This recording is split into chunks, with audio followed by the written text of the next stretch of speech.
everyone, welcome. I am Paula, and today I'm going to be showing you how I make my crispy breading recipe.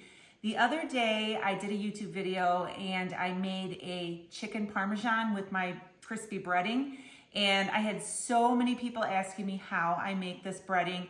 It's so easy, and I'm not the first person that came up with using pork rinds for breading or Parmesan cheese for breading, but I've just played around with the measurements and made it my own, and I think I have a really good breading recipe. Breading is a great breading that you can use for just about anything. I have used it to bread my chicken tenders with, one of my favorites.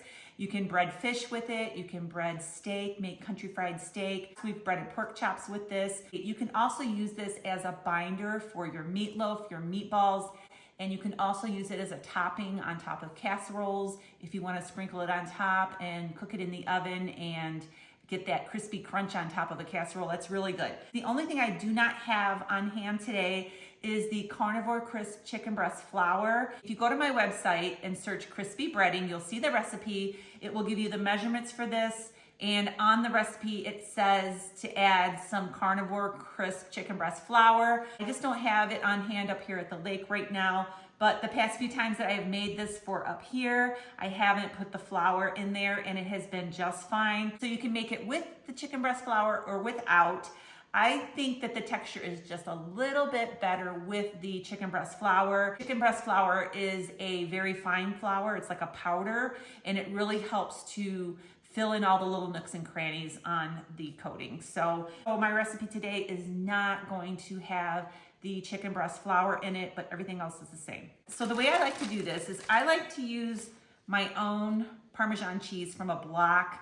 There's just no added ingredients to this. There's no fillers or anything like that. You can by all means use the grated Parmesan cheese that comes in a container if you are okay with using that.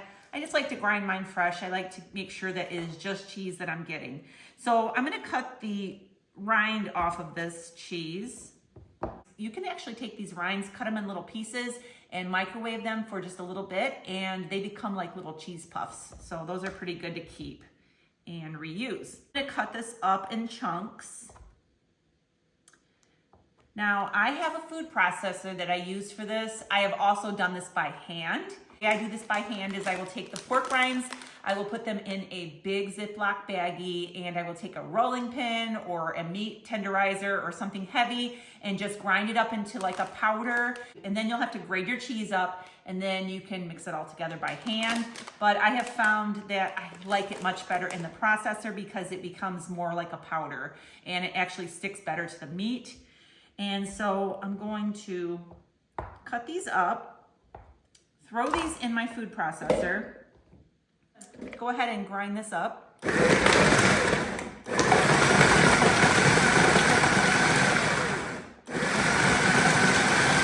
Here, check out my bowl. I got it at a thrift store. It is vintage. It's really cool. I really enjoy using this bowl. Because I have a smaller food processor, I don't have enough room to put everything in here at once, so I do it in these batches. I'm not gonna bother with washing this out because it's all gonna get mixed together anyways. I am going to add my pork rinds into the processor. I am just using plain pork rinds. These are from Aldi. These are $1.19 a bag, and they're just pork rinds and salt. You can use flavored pork rinds if you like. Porking Good has a good French onion one. They also have a ranch one. They're clean ingredient if you want to have like a ranch coated chicken. This is the seasoning that I use in my crispy breading. It is the Redmond's Real Salt Organic Seasoning Salt. It's very clean. I really like how it tastes. It gives good flavor to this. You can make it your own and season it however you want to season it. But today, I'm going to be using the plain pork rinds. I have 2 bags. It's going to be almost 7 ounces of pork rinds. I have to grind these up 1 bag at a time because my food processor is smaller. Here it goes. All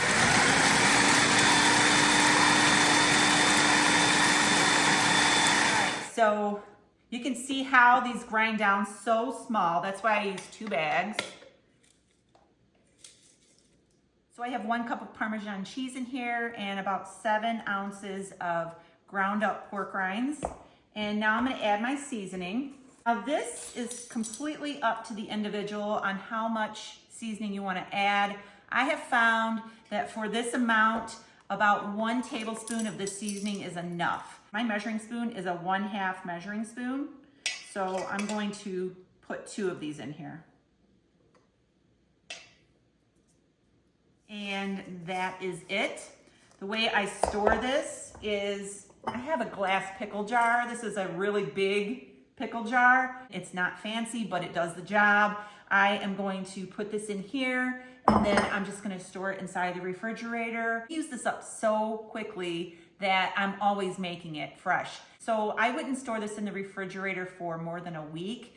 If it's gonna be longer than that, you can stick it in the freezer. You can put it like in a Ziploc vacuum sealed baggie, store it in the freezer, and it will be good for a long time in the freezer. So that is how I make my crispy breading. Like I said, you can change up the seasonings. You can make this Italian, you can make this a Cajun, you can make it garlicky, you can do whatever you want with it, but this is a great way to enjoy breaded foods here on the low carb ketogenic diet. All right, that's all I have for you today. Make sure you subscribe, give me a thumbs up. I'll see you really soon. Have a great day and God bless.